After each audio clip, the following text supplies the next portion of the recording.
right, welcome everyone. We're very happy that you're here. We appreciate you joining and to watch the video. It's been a while, about a year since we did a release. We do a release every year, and this time around, we are here to show you some of the things that we are doing or we have done with the new release of SIPI 2024. As you might know by now, my name is Fred Marroquin. I lead the commercial side team here at SIPI. I've been with the company now for about 6 years, and I'm very happy to be taking you through the agenda and the introduction of what is going to be the release of our 2024 version. With us today, we have a number of team members, but we're starting with our CEO and all-around good guy, Maxim Sobolev, who is going to do a bit of an introduction on the overall presentation. But for now, we will take you through the agenda. We're going to see Arthur. We're going to see Pavel. We're going to see a couple of the developers on the front and back end of the team. And Alex, they're all going to talk to us about some of the changes and some of the improvements that we've done to our latest version. As I mentioned before, we do a new release every year. And this year, we've added some features that I know you will be excited by. Functionality that's going to make your network much more reliable, and the type of network that allows you to make more money from your existing business. Next up, we've got Arthur Kamishny, who is the manager of our support team. You would have seen Arthur a number of times in other videos that we've made. Arthur is best known for his length of time working here at SIPI. He's been with SIPI pretty much since the inception of the company, and he heads the team. He's well respected by everyone here, well liked, and he likes his tequila. We got a couple of pictures of him doing tequila shots at the pool in Mexico. One day we'll share them. For now, we'll leave you with Arthur, who is going to talk about the 2024 upgrade requirements, the upgrade preparation steps, and the rollout procedures. Okay, go ahead, Arthur. Thank you, Fred, for your introduction. Hello to everyone. This is Arthur, and I'm here to share with you some updates and details related to a new released version and some improvements which were made by SIPI support department in 2025.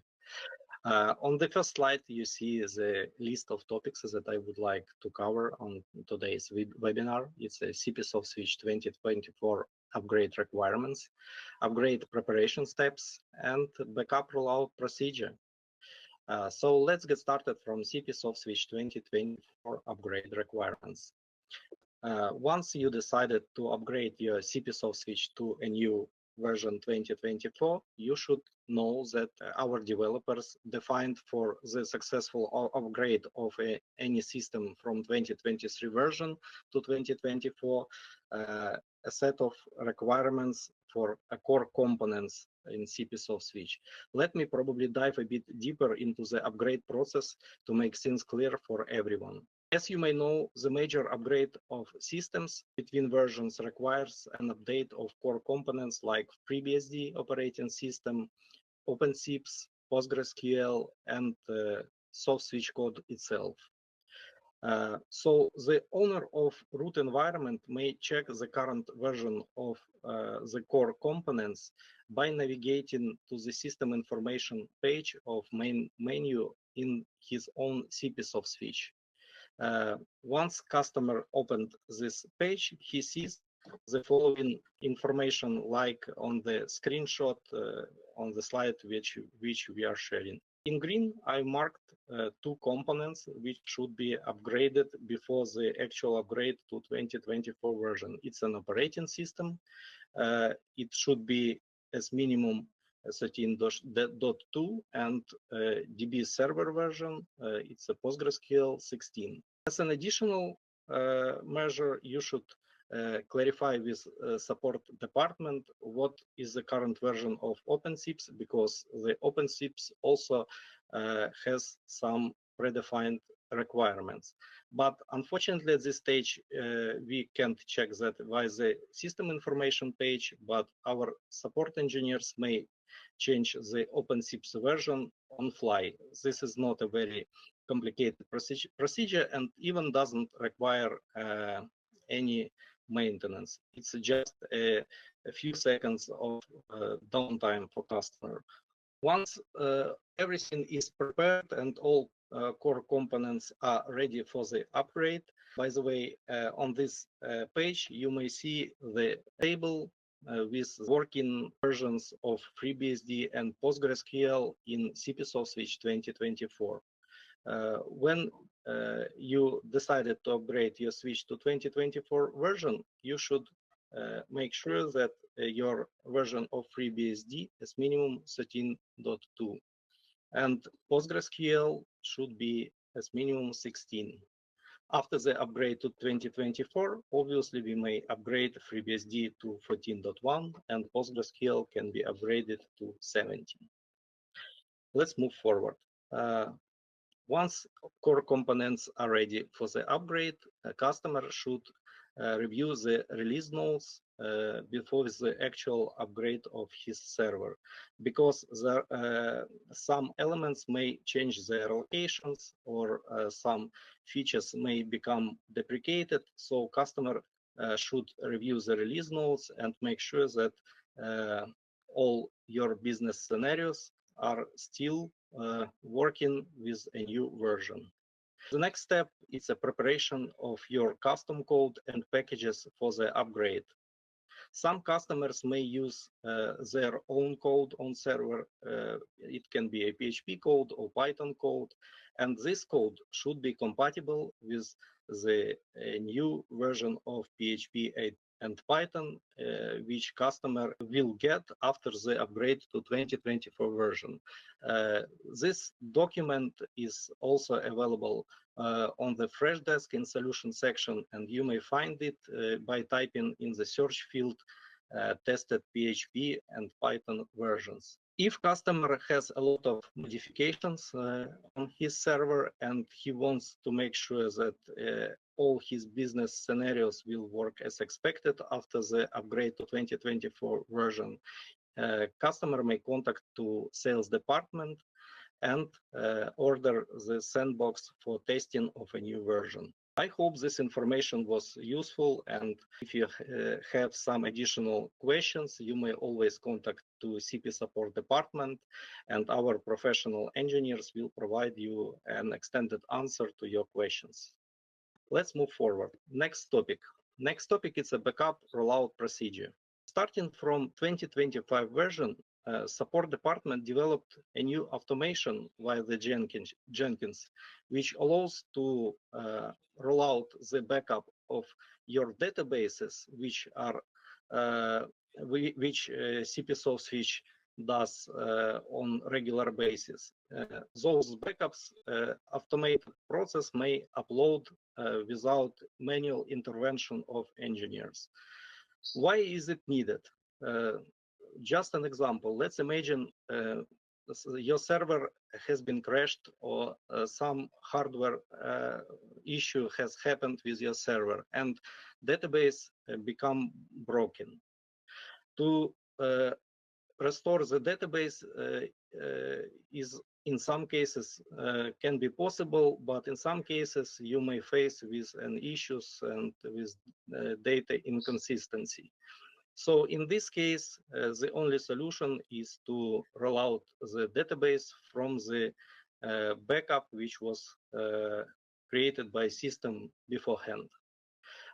This backup may be on the backend of server, or some customers may request the upload of these backups of databases to some external resource like cloud backup, which we provide to our customers, or via the FTP server.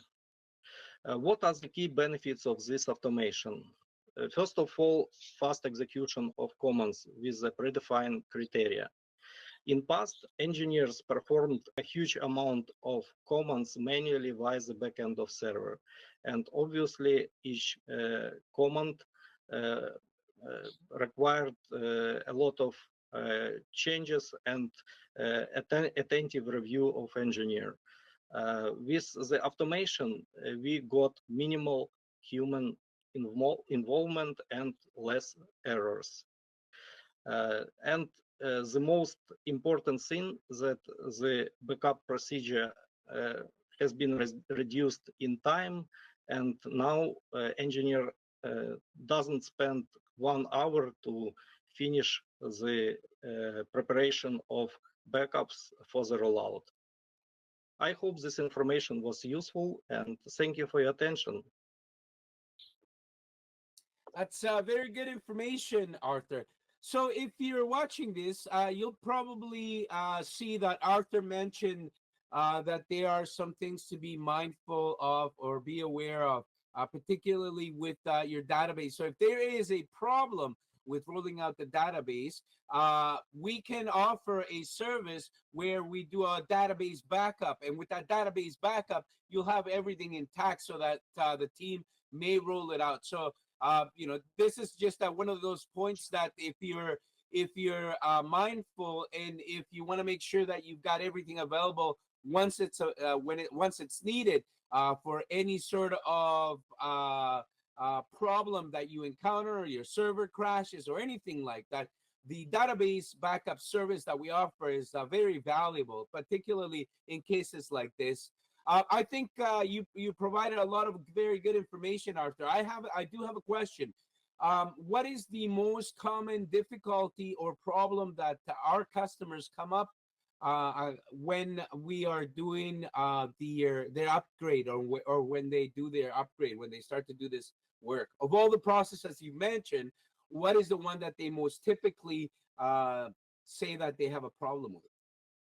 Yeah, as it was mentioned by me previously, the biggest issue is connected with the custom code and packages. This is the reason why I included this item to the list of my agenda.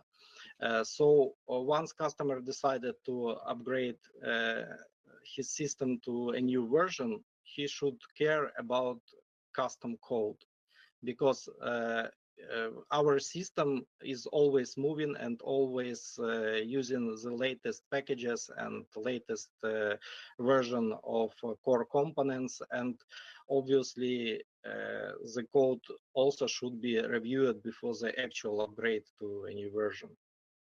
Awesome. That's great information. Thank you, Arthur. You're welcome.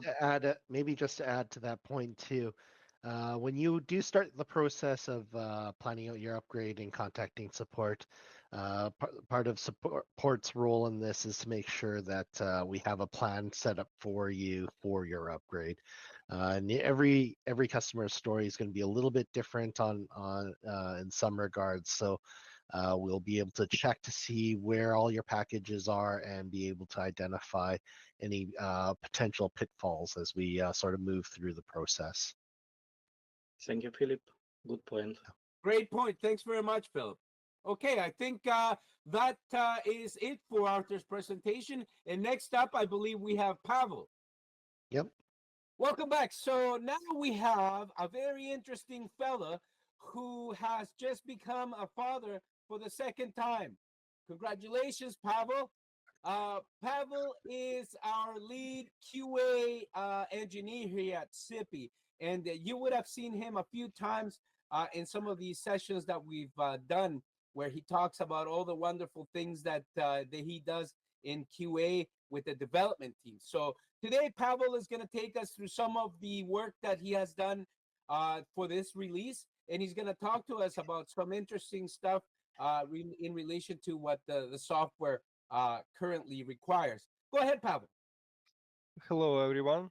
So, as a QA representative for this webinar, I will be talking about a lot of stuff I was covering and was having my hands on during this release cycle. So, let's maybe start with the updated technology stack that is the core functionality and core basis for the upgrade to the newer release. Basically, it is more the backend improvement, where we improved the PHP engine. It was upgraded from 8.2 to 8.3.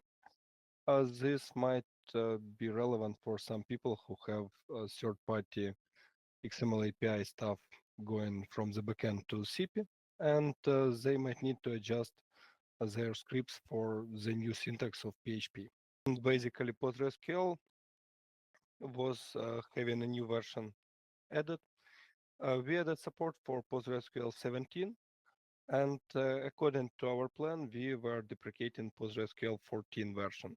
So that's also one of the core things to be remembered here, because in order to be able to upgrade to new version, your soft switch has to be running at least PostgreSQL 16, and later into the release, you would be able to upgrade that to PostgreSQL 17. The OpenShips upgrade is also one of the backend functionality changes that we introduced here. So there is the upgrade requirement for OpenShips 3.4, and 3.1 version is accordingly deprecated. This is some change that is merely done by our support team on your request, or when they reach you asking for the maintenance to make the switch and upgrade. So the new version 3.5 would be available later after the upgrade. And our plan is to keep two versions of OpenShips available for switch back and forth at any moment, just for the case of some backwards compatibility for any issues that might arise. And the last item is FreeBSD update. So again, the requirement for new version is 13.2 FreeBSD. We are deprecating 13.1, and we are introducing a happy path for upgrade to version 14.1. That FreeBSD version is having more stability, having more security, and overall, all those fixes are aimed to provide better experience with CPU switch and all those backend components as well. So we are also introducing the new fast upgrade path, and it would be extremely efficient for the customers who were a little bit behind for the upgrade process. So, for example, if you are running some outdated versions of switch, the previous path for you to have to the edge and core of the product would be in several steps, where we are updating to the latest version, we perform operating system update, bump PostgreSQL, and then repeat those steps once they are needed up until you are running the very latest version. This results in several downtimes, and the whole process is mostly manual.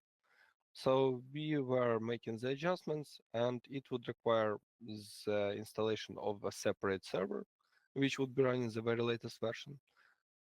And we would be able to apply some sort of dump migration to that server and perform the update there in place to the very, very latest version in just one small downtime. So for large databases, it could take a while anyway, but for medium-sized and small databases, that would be really a quick and steady solution. So we were also bringing up several improvements. So that implies a stir shaken improvement. We were making it RFC 4474 compliant, and we also added their support for preferred authentication mode, where it's the force mode that you can set up for stir shaken authentication allows you more flexibility in signing the calls before sending to the vendor. The extra error handling was done upon refactoring the stir shaken model, and hopefully it would be running way more predictable for the case there is some unexpected message or failure of stir shaken signing server or verification server. We are also providing the extra detailless SFTP functionality, and specifically this implies that it's possible now to secure media transport with vendors. So this is specifically configuration between CP and vendor, and it's possible to make that configuration on the vendor connection level. Upon other improvements, so we refactor the DNC web page and DNC model so that it is better parsing the errors for the DNC lists. So it's possible to make upload and download easier and less error prone. So other refinements that we did, so the whole B2B UA model, which is one of the core models of our product, was adjusted to be synced with OpenShips with open source version of B2B UA from GitHub. There was huge DID delegation module refactoring, so that was causing the rewritement of the XML API, the web UI part, and the upload facility for DID delegation. We also put our hands on the trunk connections with the extra addition for new controls, specifically the privacy. There is now ability to put the handstop zip codes, and you are able to select the TCP transport for the trunk connections, as well as you can do for the vendor connections, of course. So the summary, we are bringing with this release the faster upgrades with less downtime. It would be stronger security and compliance with T-Shaken SRTP. We are streamlining the operations with better DNC, DID delegation, trunk configuration, and of course, we are bringing the very latest possible versions and stable versions for the backend components like FreeBSD, PostgreSQL, OpenShift, PHP, etc. So, any questions? Thanks for that information, Pavel. Just a quick question that sort of popped up in my head as you were presenting this. I know that you've done a lot of work on the stir shaken side to make improvements. Do you foresee, or is there any other work already in the pipeline for that you're working on for the next release? So, because I know that we're actively and progressively always working on improvements. Do you already have new improvements to work on for the next release? The plans for improvements on the shaken part are actually pretty huge. We were looking forward for addition of some probing via options for steer shaken server, ability to set up fallback steer shaken server for that stuff. As a lot of backend changes were planned to be also done. Um, for example, some ability to specify steer shaken on per account level so that you can make configuration not for environment wide, but for specific account. But all the stuff has to be passing through our planning session, and in general, we are putting for this release what was just mentioned for the steer shaking. So Right. next release plans would be available maybe somewhere next year. Okay. Thank you, Pavel. And the reason I think that this is important is because we do have a number of customers who are very religious about making sure that their systems are continuously upgraded. And I don't know if everybody that's watching is aware of this, but with the support payment that they make on an annual basis, they are entitled to the upgrades and updates that you, Philip, and the rest of the development team put in the soft switch. And as you've mentioned, there's a lot of stuff coming up in the pipeline for Stir Shaken alone. Not to mention the other work that you guys do to update the various packages that the soft switch uses. So yeah, I appreciate the information. I hope people, the users of our soft switch watching, are getting a good sense of all the work that you guys do. And thanks, Pavel. And again, congratulations. I just want to add maybe one more point to that, Fred. Going back to some of the discussion points that Pavel mentioned with the fast upgrades. One of the key benefits to that new work is that historically speaking, if you held off on your updates, you would sort of fall further and further behind in terms of maintenance windows that you would need to sort of take to get up to the latest version. So if you were stuck back at end of supported version, you might have to go through several updates or maintenance windows to get you to the point where you're on the latest and greatest version. Now it can all be done by just rolling out your backup version backups and then rolling that out to a newly updated system through our automated processes, which gets you not only the new features that you are speaking about, but key security improvements that we've made. Maybe a good example recently, there was a major security issue with how sudo worked on Linux-based systems that we have just patched. So if you are on even on an end of life or end of support version, we could bring you up to the latest version to have like the latest security available for your soft switch, which is a really key feature for you guys. That's a very good addition to what Pavel shared with us, Philip. Thank you. And thank you, Pavel. Again, congratulations. Thanks, everyone. Next up, thanks for joining us again. And next up, we have both Mark and Reed, who are members of our development team. They've been with Sippy now. I believe that Mark's been with us for over a year, and that Reed has been with us for maybe just a little under a year. But anyways, they're both new in our development team, and they are here to go through some details as to some of the work that they did for this year's release. But for now, we'll start with Mark, who is a front end developer. He's a great guy. And go ahead, Mark. All right. Hello, everyone. So I'm Mark. So I'm your front end developer for SoftSwitch. So we're tackling the new user interfaces. So aside from having improvements and bug fixes made to the front end in the updates, we also have implemented major updates on two new pages. So those two new pages are the account and vendors page. So let's start off with the accounts page. Yeah, the account page is one of the most important and then one of the most used in SoftSwitch. So the updates mainly focus on like improving the design and then the usability. So the affected parts of it are basically the entire page. So the list display, filter form, the add and generate edit form, and then also the functionalities included there. So the create, generate, upload, download, and then the delete button. So uh, I guess we'll start off with how the account list looks currently. And then, so I guess we're all familiar with this one. So you have the filter sections and then the list sections below, and then also the functionalities in between them.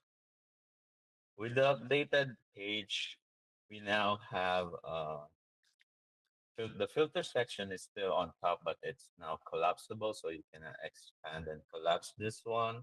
And then also the functionalities are located now on the top right corner of the page. So you can see here this is the create, generate account, upload accounts, download accounts, and this is the show delete account, deleted accounts. So and then the lists are basically the same, so you can see the status, name, descriptions, yada yada, and then also the actions for them are pretty similar. There are no change except how it looks. So as you can see, there are also four actions here, and then those actions are still the same. So that adaptability to the new interface would not be that really hard. So it will be easy for users. And then this is what it looks like when you expand the filter forms. So the forms are the forms under filters are still the same. So you can still filter with the account name, description, and batch tag, and etc.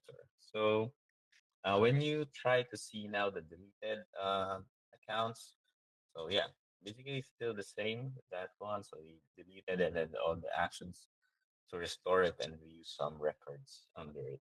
With the account form, with the current one, we have a lot of different sections and a lot of different fields to create or edit or generate an account. So with the updated uh, interface, we now displayed it into a dialog pop-up. So we separated the sections into different tabs.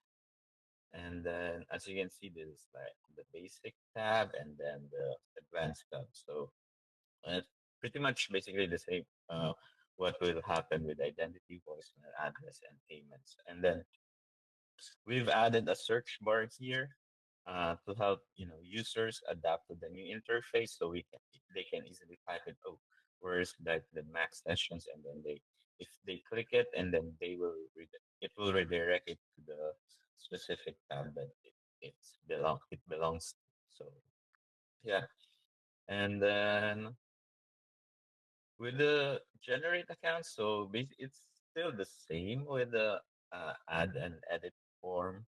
It only adds fields below for generate options.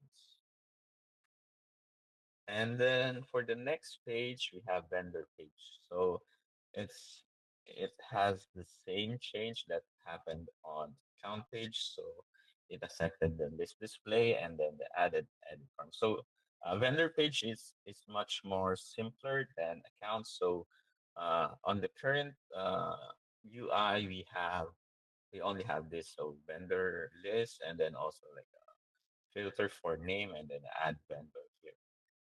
So in the updated page, we still have like those same interface. So we have like the vendor name search here, and then the create vendor, and then the vendor list display. So we have the name, balance, and then the actions. With the form, basically the same change that happened.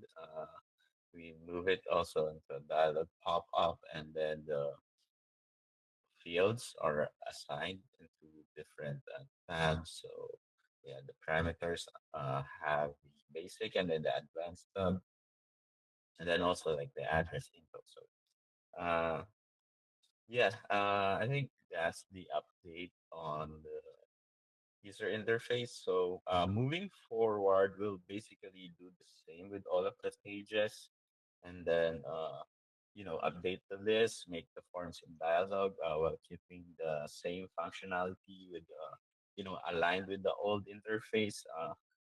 We'll adjust it accordingly to our clients' feedback as we go along in the development. So the next steps probably would be the account care related pages. So yeah, uh, I think that's it for me. Thank you. Thanks very much for that, Mark. It looks like the interface is going through some interesting changes. I know that you Mhm. haven't been with us long enough to remember when the interface was kind of bluish, but anyways, these the way that the interface looks like now is looking like it's heading in a good direction. Um, do you have a question from my side? Do you have a lot of input as to what the interface looks like? What is your level of input into the work that ends up making it into what the interface actually looks like? Yeah, I do have a lot of input in this one, and then with the as we develop the new user interface, we have a lot of input also from Philip, and then also from Pavel, and then uh, importantly from Max. So we adjust them as we go along. Okay, that's very good. And just another question based on something that you said a little earlier. Yeah, you mentioned that obviously some of the functionality gets developed from requests by customers and the users of our soft switch. Has any of what you've done in this cycle of work come from user request or a feature request? And if so, which parts? If you don't mind giving us just a very quick uh, look at that. I don't think we still have like solid client feedback about this one, but I do trust Pavel with giving me, real detailed feedback on which UI adjustments are needed. Mhm. So I think with Pavel we have the closest thing we have so far right now. Yeah, a lot of what we've done here with the new user interface too sort of extends off of work that we did in CP 2023. Back then, we did our first initial changes to the user interface with the new tools that we have are introduced back then with the changes that we made to how trunks were being set up and configured too. We did take some feedback from customers about how the user interface worked. The initial comments about how the trunks work was if you had a lot of trunks, it could feel a little clunky. So Mark also spent a fair bit of time sort of optimizing how some of the data assets were being loaded, and streamlined that process a fair bit too. These are also very new user interfaces that we have in our product. And there's definitely more areas that we want to address with the new user interface. This is probably the first full development cycle where we had like Vue as a tool within the soft switch packages to sort of apply. So we're definitely looking forward in the next release cycle to sort of bring some further improvements to other pages. Maybe we're looking at reports, or maybe we're trying to make it a little bit easier for customers to get started and configuring their soft switch to so that they could start using it and making money with it. That's good. That's good. Thanks very much for that amplification, Philip. I think that's pretty much it from Mark's presentation. Now, I think now we're ready to move on to Reed's presentation. And yeah, thanks, Mark. Okay, so next up we have Reed, another member of our development team. Reed is new to the team. He's been with us for just, I believe, under a year.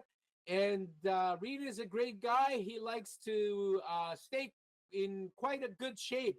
He exercises all the time, has a great diet.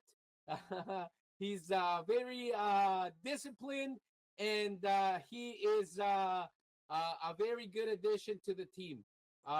Today, Reed is going to take us through some of the work that he's done on the back end of the soft switch to incorporate some of the changes that Mark and the rest of the team are working on or have been working on. Please go ahead, Reed. Go ahead. Yep. Hello, everyone. I'm Reed, who's been working with Supi as a backend developer for actually over a year. Yeah. And in this session, I'll walk you through our latest security enhancement, encrypt connection passwords. This has been a long requested feature, and now we have fully implemented it across the platform. Let's see why this matters. Yep. So in the past, connection passwords were stored in plain text inside of database. That means anyone with access, whether through a leak or internal misconfiguration, could see them directly. This is a serious risk, and the journey actually started when you first encrypt simple mail transfer protocol passwords. From there, we extended the same protection to connection passwords. So our main objective was to protect these credentials with an industry standard methods. Each environment now has its own unique encryption keys, ensuring separation and security. And importantly, passwords are always stored in an encrypted form inside the database, never in plain text. Here's how it works in practice. At the API layer, encryption and decryption happen automatically, so client don't need to change anything. We also included a migration step to re-encrypt all existing data, so there are no legacy risks. And one more point, encryption is non-deterministic. That means if you encrypt the same password twice, the encrypt results look completely different each time. This makes it nearly impossible for attackers to guess or match patterns, even if they gain access to encrypt values. So what this brings us is first, security. No more plain text passwords ever. Second, transparency. APIs and user interfaces remain unchanged, so the transition is seamless. Third, scalability. We now have a unified encryption framework used not only for connection passwords, but also simple mail, transfer protocol, and other sensitive data. Um, and finally, compatibility. We have fully tested with non-ASCII characters to ensure global support. So in short, this feature makes our system more secure, more consistent, and ready for the future. Yep. That's it for my side. Thank you. Thank you, Reed. It sounds like some of the security improvements that are being made in the soft switch are quite good. Just a question for you in terms of the work that you've done here. Do you set a sort of a task, a set of tasks for development on the security side, and sort of decide which are priority? How do these make their way into your work? So, first of all, um, we focused on the existing data side because it shouldn't affect the existing data because the clients should use naturally as before. So that part had the most priority. So I started there as first, and then what I focused on is um, the encryption for non-ASCII values because we support like global clients over the world. So yeah. Okay, thank you for that, Reed. Philip, I think that the development work that both Mark and Reed have been doing to improve the Switch in this new version is very important stuff. I mean, on Mark's side, he's done some of the work to make some very nice changes to the UI. On Reed's side, it looks like the security improvements are quite valuable and quite good. Yeah, with Reed's work, I think it's really important just to make sure that you're protected and your traffic is protected. It doesn't take much for a bad actor with access to the soft switch to be able to get access to the passwords and sort of spoof the traffic um, using the credentials that you have saved. So for us to protect your business interests, I think this was an important step for SIPI to take. And I think one of the best features is for you who's upgrading to SIPI 2024. This process is a very seamless one. Any passwords that you have already saved in the database will just automatically get encrypted during your upgrade process. So you won't have to do anything to know that your system is in a more secure state after your update, which is a huge bonus to you. Security should be as simple as possible, and we've tried to do that with this new improvement we've made to our security. That's great. That's great. I think this version seems like is going to be a good step forward in terms of what the users of our soft switch ultimately have. Yeah, this is great. I believe that I think each year we're making some good steps forward, and this is definitely a good one. Thank you, Philip. Thank you, Mark. Thank you, Reed. Thank you. So now we have Phillip Ma, who is our product manager. Philip has been with the company for about 7 years. He is the person who made the best decision in the company's history and brought me in for an interview. So we love Philip very much. Philip is going to talk to us about some of the work that was done to the new version. He's going to go into some detail as to what is included in the new version and provide some more information about some of the work that the other team members have done to get us to this point of the release. Go ahead, Philip. Thanks, Fred. So there's a few things I want to talk a little bit about today. The first item is a new report that we have available in our available in all our production releases, but it is something that we worked on over the past year. This change was sort of backported as a new feature for all our customers. But if you haven't received an update recently, then you might not know about this new feature available today in SIPI 2023. I also want to talk a little bit about some changes that we made in SIPI 2023 and some new improvements that we've made to that feature ever since it was initially rolled out in the last version. So we'll take a quick look at some of those items. So the first item I want to talk a bit about today is a new report. These cover the vendor DID call records. So with this new feature, this report will help you keep track of your vendor costs a little bit better by linking your buying charging groups to your vendors. This allows you to look up those CDRs and provide the key information you need to be able to calculate out your profit margins. You can provide in your DID numbers, your CLI or vendor connections, or your CLD, and you'll be able to generate a list of CDRs and be able to analyze those as you see fit. It's important to note, though, that this new report will have some web user restrictions to it.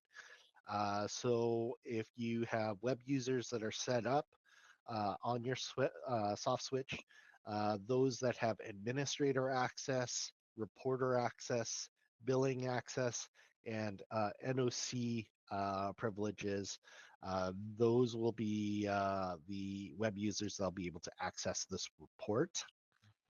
And those customers that have like custom web profiles set up, this might not be set up immediately for you. So if you do want access to this report, we will need you to contact support, and then we'll make some adjustments to your database to be able to support this new reporting structure. Yeah, so for those custom web profiles, just let us know. We should get that sorted out for you. Now, the next change I want to talk a little bit about is something we introduced in SIPI 2023. This is a pretty major change in how we manage DID numbers. I won't go very far in depth about the topic, but in SIPI 2023, we gave you the ability to define smaller subranges for your DID numbers so you can manage them easier. So you can have a big block of DID numbers, say like maybe a block of 100 DID numbers, and then you could divide that out to certain subranges. You could have some numbers unassigned. You could have some numbers assigned to various accounts, and they would be able to link out to their own sets of trunks and connections. It's a pretty robust system, but when we sort of add a big new feature like this, it does introduce some new changes that we need to sort of think about and accommodate. So there are some revisions to how this feature works, and some improvements overall. But the main big change that was needed was because we have these big, large blocks of ranges.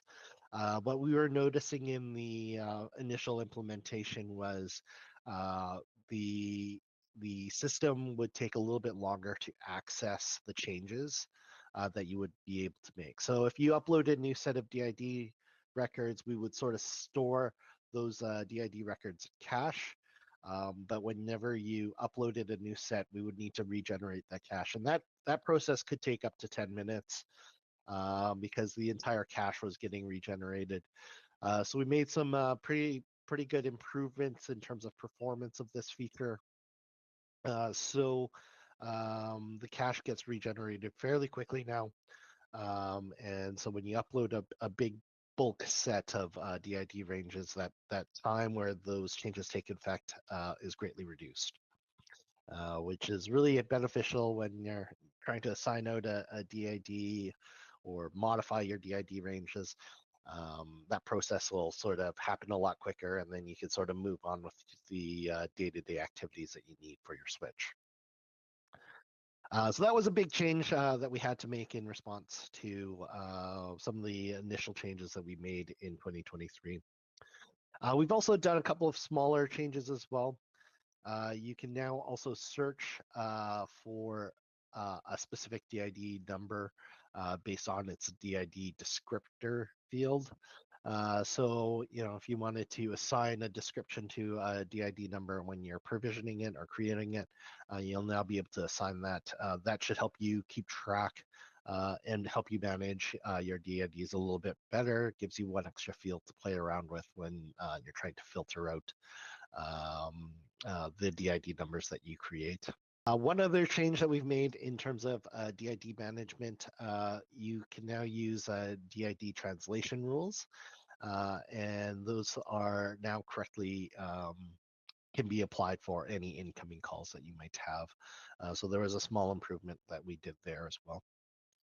So yeah, that's the quick gist of some of the changes that we made in around DIDs management, as well as a new reporting structure that we have available in the soft switch today. Great. That's very good information, Philip. So in terms of the work that has been done this time around, I know that the team carries out a lot of development work every year for the new release. How would you characterize the type of work that was done this year? Well, that's a great question. There it is. So yeah, there's like a quick breakdown on how we spend our development time over the course of the development season, I guess you could call it. We generally, I think this year, compared to other years in the past, we've probably spent a little bit more time working on new features and improvements, and a little bit less time working on bugs and regressions.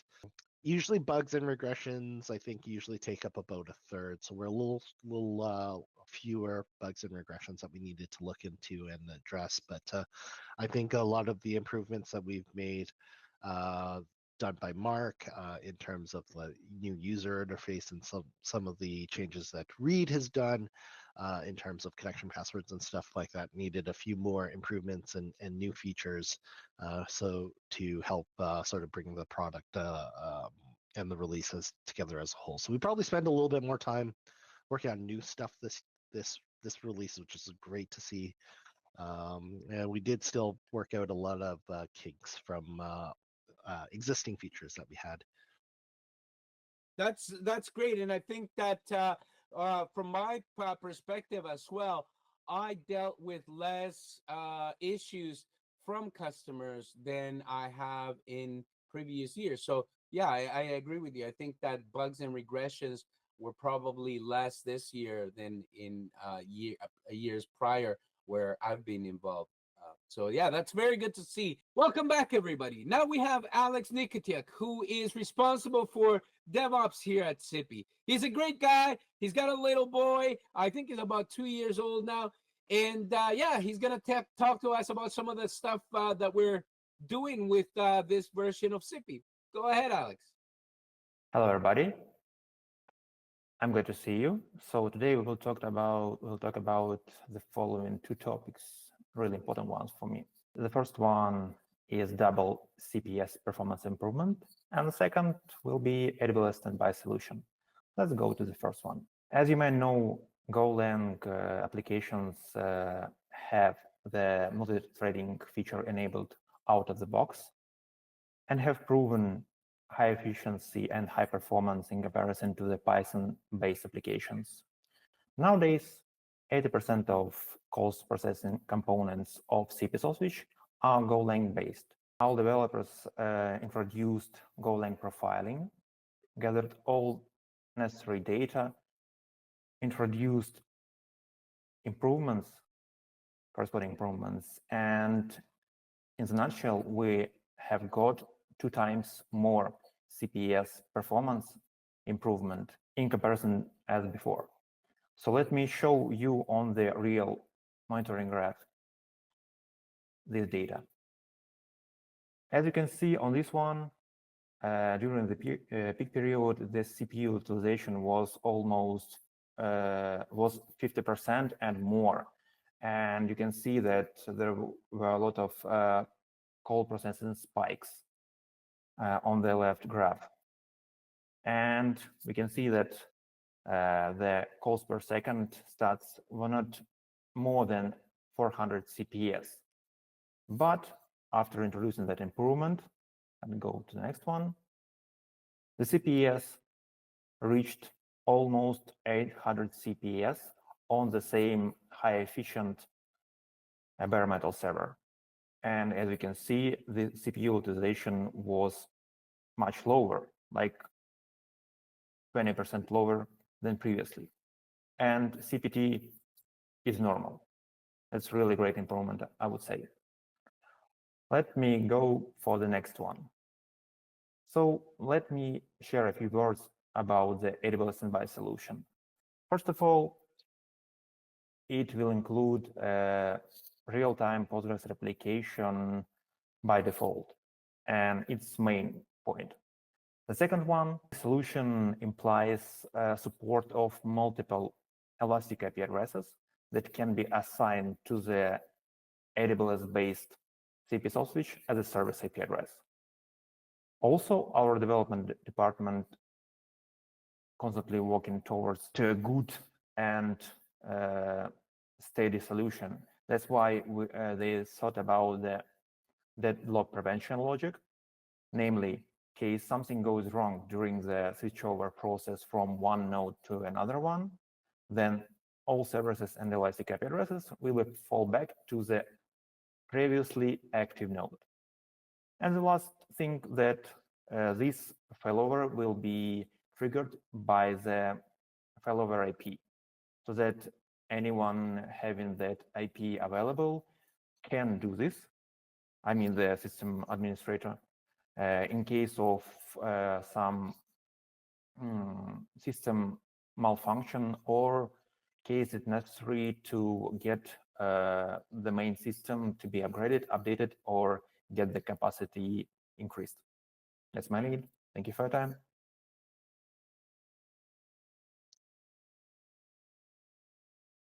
Fred, I think you're muted there, but maybe let me expand a little bit on something that Alex already mentioned a bit about the CPS improvements. One of the other changes that we made in more detail was adding Go profiling to our product. What Go profiling allows us to do is really look at the application on a step-by-step process and really determine where our bottlenecks were, which is something that we were able to sort of step through and sort of come up with what ultimately gave us the big jump in CPS performance. So this is a really useful tool for all our Golang components. Soft switch right now doesn't use only Golang components. It does still use some Python-based components and some C-based components as well. But we definitely were able to look at some of those bottlenecks that we had with those Golang based components and really drive the improvement from there. Yeah, thanks for that, Philip. Sorry, I was muted. Alex, great information. And on the commercial side, Philip, one of the things that I know I speak with customers frequently about is the fact that these improvements that we make with every release are very critical for allowing them to have the soft switch grow with their network. To give you an example, in past, I think we had set a limit on CPS of about 300. I know that we have some customers, or at least one customer now, that is reaching about 1,000 CPS with the soft switch. And so these improvements that we make on a regular basis are absolutely critical to make sure that you're able to produce a network that your customers can rely on, along the lines of having the soft switch be a backbone of your network. Is the fact that we've now added the ability to have a standby solution on AWS. This will allow even small instances to be replicated so that if there's ever a problem with the instance that you're sitting on, that your network does not go down and that it's got failover capabilities. All these things are the types of things that allow you as a customer to make sure that you're able to provide guarantees to your customers that will then increase your profitability and the name of your business, your brand as a network. All these things are very important, and they are provided to you free of additional charge just by sheer virtue of paying your annual support or just being hosted on our infrastructure. So thanks for that, Alex. Thank you. Welcome back, everybody. It's great to have you here. And as promised, we have our CEO, Maxim Sobolev. You would have known him from previous videos. And if you go to one of the conferences that Max speaks at, you would have seen him and know very well that he is an authority when it comes to all things SIP, all things VoIP, and all things SIPI for sure. Max has been the lead architect for the company and the CEO since inception. Today, we rely on him to come up with the best ideas. Like the other day, when he and I went to the Neil Young concert at Burnaby Lake in Deer Lake, and we watched it from a canoe. That was his idea. So he's always full of great ideas. If you want to see some pictures, you're welcome to ask me by email, and I'll share some pictures with you. For now, I'll leave you with Max, who's going to take us through some of the changes that we've done to the software this year, and I'm sure you'll be very excited. Thanks. Go ahead, Max. Hello, thank you. Thank you for visiting us and being interested in our presentation. I don't know, Fred, that might not work about the pictures. I think you lost your phone. I don't know. I managed to get 4 pictures before losing the phone, so I do have those. Okay. Oh, okay. Well, hopefully nothing embarrassing there. But anyway, back to our presentation topics. I'm going to talk a little bit more about some of the key backend changes that we have been making and integrating within this release. And this is probably not something that will be visible to necessarily a lot of our users, but it's in any case very quite important to know if you're managing CP soft switch, and definitely we think if you're like deep technical, yeah, that's a good information. So anyway, so let's talk a little bit about the history of this. There is a little bit of kind of historical background for this change. So basically, how we started with the CP soft switch.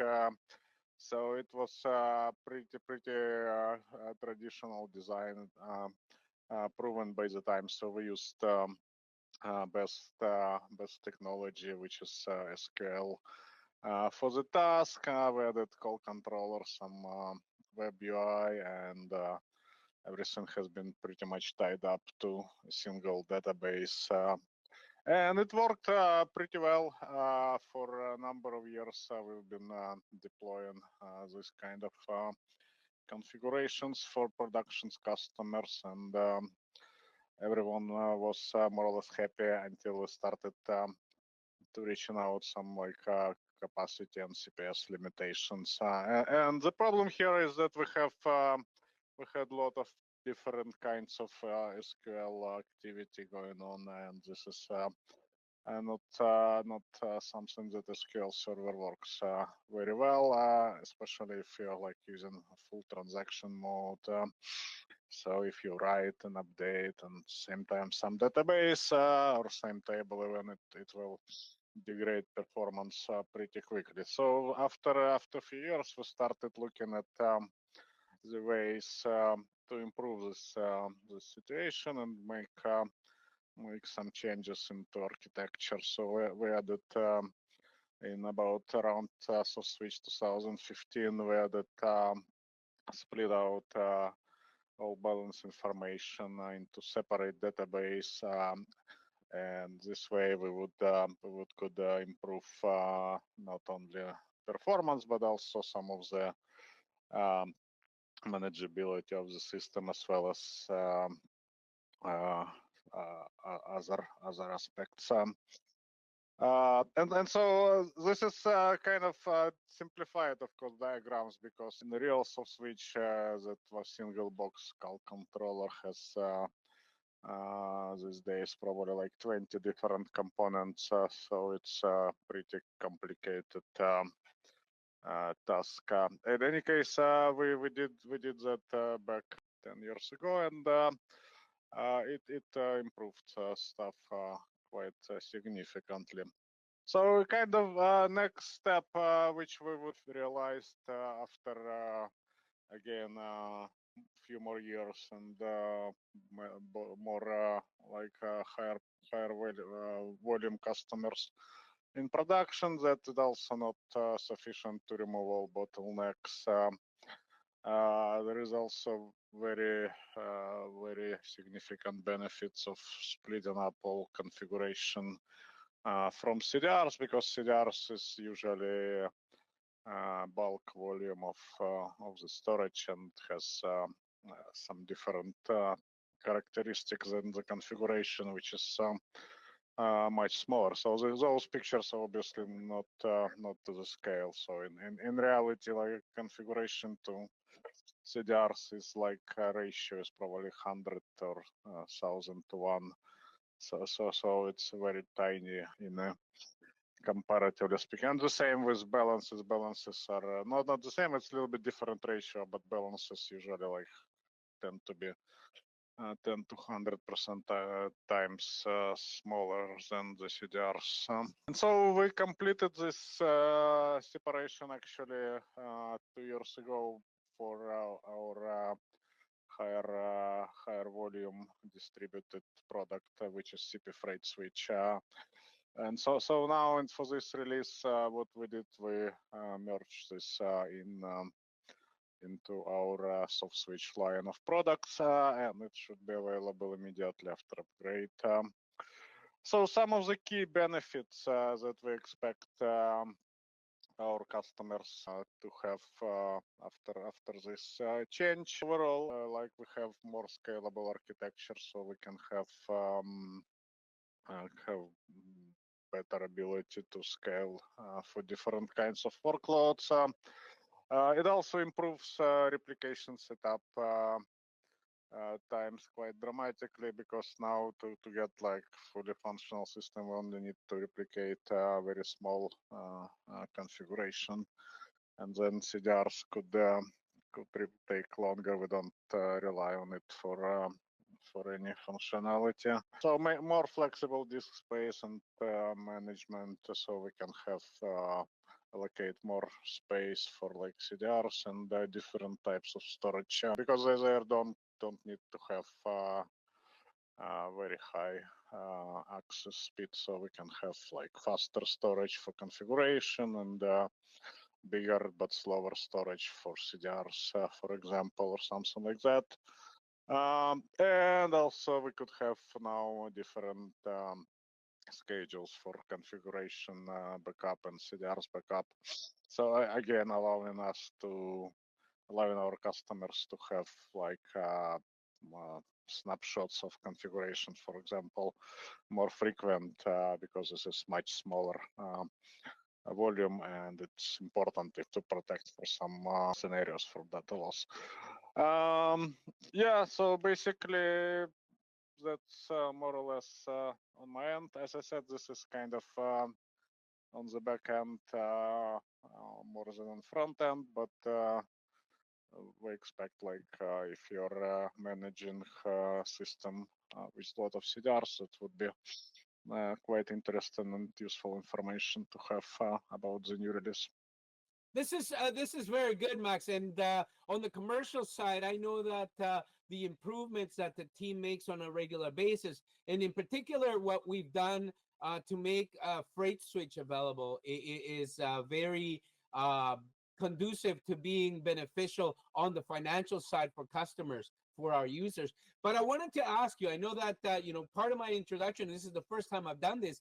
I've talked about how you're the lead architect for the soft switch and for the company overall. I wanted to I'm just kind of curious. It's been about 20 some years since the soft switch, you started to develop the soft switch. Did you at some point when you first started to develop the soft switch have the idea or have it in mind that at some point you would be separating things like the CDRs? Is that something that you've had as part of an overall plan that none of us knew about, or is this something that just sort of evolved? No, as I said, it's more like evolving process because that's how software evolves, right? You implement something simple which solves a particular problem, and then people start using to solve this problem, and you get feedback and you get observe how the system works, or where the bottlenecks are, where the because what was holding us back is that having the configuration with together with CDRs limits us a number of ways of how we can scale, as I said, and manage like redundant systems and stuff. Because you usually like CDRs, we can basically have like some long-term backup, which is on like tapes and stuff. But for configuration, we need more like more frequent, but kind of more easily accessible backups. So separating those like on database level gives us much greater control, and will allow us to again implement a lot of new features in coming releases. So 2025 is already in works, right? So like all our kind of releases being developed in like parallel. So as we speak, we're already kind of making some changes to use this new functionality in coming release, right? That's right. I appreciate the fact that you've underscored something that's very important and that I highlight on every one of these presentations to our customers. And that is the fact that because the software evolves and because it's an ongoing sort of project, the fact that we have a full development team that can continue to pick up and evolve that project is very important, in which is why I always tell our users that keeping their support agreements up to date, making that payment, allowing us to have the resources to be able to continuously improve the switch is very important, not only to the switch itself, but to their use and to their customers' use of the switch. So, the fact that we're doing this, and as you say, is something that is ongoing, it just highlights, the overall reminder to customers that it's always a very good idea to have a switch from a company that has the ability to keep developing that switch.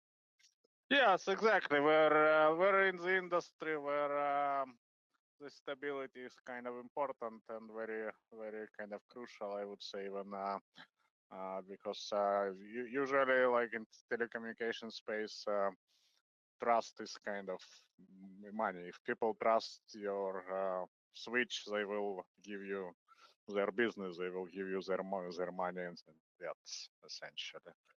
So, and that's what we are committed to, and we're continuously making improvements. And yeah, thanks again for your interest, and we're hoping to bring more content in the near future. That's awesome. And Max, if there is another concert, just not a heavy metal concert, maybe we can go back on the canoe. Well, make sure Okay. you tie your phone to your onto a string and tie it to your boat. Yeah. Next time I'll make sure. Yeah. Thank you, Max. Thank you, Thank you. Fred. Thank you, Philip. It's been a pleasure. Thank you everyone watching.